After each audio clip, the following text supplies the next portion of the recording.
Hello అందరికీ welcome back to my channel. And ఈరోజు recipe వచ్చేసి గులాబ్ జామున్. గులాబ్ జామున్ అనేవి పర్ఫెక్ట్గా రావాలి అన్నా, లేదు అంటే మొత్తం పాకాన్ని గులాబ్ జామున్ని అంతా పీల్చుకోవాలి అన్నా, జ్యూసీగా ఉండాలి అన్నా, నాకు తెలిసిన టిప్స్ అన్నీ షేర్ చేస్తూ వీడియోని అయితే చేయడం జరిగింది. సో వీడియోని స్కిప్ చేయకుండా చివరి వరకు చూసేయండి. అండ్ నా వీడియోస్ అన్నీ ఫస్ట్ టైం చూసినట్టయితే ఛానల్ని మాత్రం సబ్స్క్రైబ్ చేసుకోవడం మర్చిపోకండి. ఫస్ట్ మార్కెట్ నుండి మీకు నచ్చిన బ్రాండ్ ఏదైనా పర్వాలేదు, ఏ బ్రాండ్ అయినా సరే గులాబ్ జామున్ పౌడర్ తెచ్చుకొని ఇలా ఒక ప్లేట్లోకి ట్రాన్స్ఫర్ చేసుకొని బాగా మిక్స్ చేసుకోండి. ఉండలేకుండా ఒక్కసారి కలుపుకున్న తర్వాత కొంచెంగా వాటర్ వేసుకుంటూ బాగా సాఫ్ట్గా కలుపుకోవాలి. ముద్ద అనేది చపాతీ పిండి కన్నా చాలా సాఫ్ట్గా కలుపుకోవాలి. సో అలా సాఫ్ట్గా కలుపుకున్న తర్వాత అందులోకి అంటే ముద్దలా కలిపేసుకుంటాం కదా, అందులోకి ఇగో ఇలా ముద్దలా కలిపేసుకున్న తర్వాత ఒక హాఫ్ టేబుల్ స్పూన్ వరకు ఆయిల్ యాడ్ చేసుకోండి. ఆయిల్ యాడ్ చేసుకుని బాగా మిక్స్ చేసుకోండి. ఇంకొక 2 నిమిషాలు బాగా కలుపుకొని పగుళ్ళు లేకుండా, చూసారా అసలు పగుళ్ళు లేకుండా ఒక పక్కన మూత పెట్టుకొని ఒక పక్కన పెట్టేసుకోండి. దాని తర్వాత స్టవ్ మీద ఒక గిన్నెని కానీ లేదు అంటే ఒక పెనాన్ని కానీ పెట్టుకొని అందులోకి నేనైతే మంచినీళ్ళు తాగే గ్లాస్తోని ఒక గ్లాస్ వరకు సరిపోతుంది నాకు షుగర్ అనేది.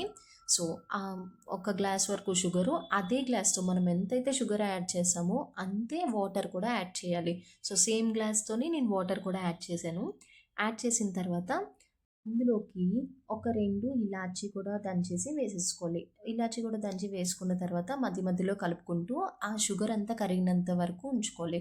షుగర్ మొత్తం కరిగిపోయిన తర్వాత ఇలా ఒక్కసారి చెక్ చేసుకోండి. ఇలా చేయి పెడితే చిన్న స్టిక్కీగా ఉంటుంది అంతే, పాకం అది రావక్కర్లేదు. జస్ట్ స్టిక్కీగా ఉంటే స్టవ్ ఆఫ్ చేసుకొని మూత పెట్టేసుకోవడమే.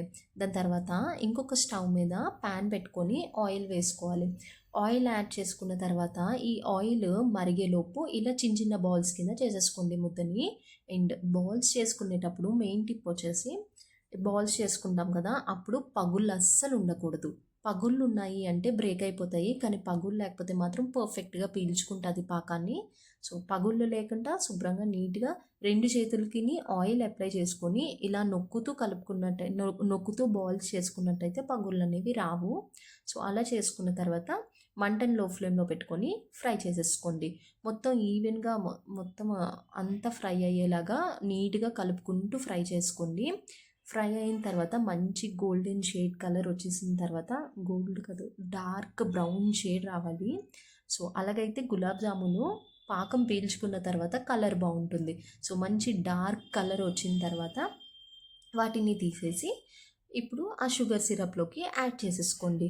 అండ్ ఇక్కడ వచ్చేసి ఇంకొక టిప్ ఏంటంటే, మనం ఇలా డైరెక్ట్గా షుగర్ సిరప్ అనేది గిన్నెలో వేసిన పెనంలో షుగర్ సిరప్ ఉంటే దాంట్లో యాడ్ చేసేస్తాం కదా, అలా చేయకుండానా మీరు ఫస్ట్ ఆ షుగర్ సిరప్ని అంతా ఒక బేసిన్లోకి వంపేసుకోండి. మొత్తం పాకాన్ని ఒక బేసిన్లోకి వంపేసుకున్న తర్వాత అప్పుడు ఇలా ఫ్రై చేసుకున్న వాటిని మీరు 1 బై 1 ఆ బేసిన్లోకి గులాబ్ జామున్ని యాడ్ చేసుకున్నట్టయితే వాటన్నిటికీ ఈవెన్గా పాకం అనేది పీల్చుకుంటాయి.